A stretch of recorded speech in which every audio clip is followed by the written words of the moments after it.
మహబూబాబాద్ జిల్లా కొత్తగూడ మండలంలో పర్యటించారు మంత్రి సీతక్క. పలు అభివృద్ధి పనులకు భూమి పూజ, శంకుస్థాపనలు చేశారు. 13,50,00,000తో ప్రభుత్వ హాస్పిటల్ నిర్మాణ పనులను ప్రారంభించారు.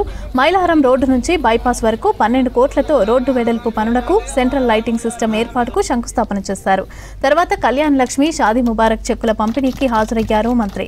పొగుళ్లపల్లి గ్రామంలో PACS ఆధ్వర్యంలో ఏర్పాటు చేసిన ధాన్యం కొనుగోలు కేంద్రాలను ప్రారంభించారు. అలాగే గుండం తిమ్మాపూర్ గ్రామంలో హెల్త్ సబ్ సెంటర్ కు భూమి పూజ చేశారు సీతక్క.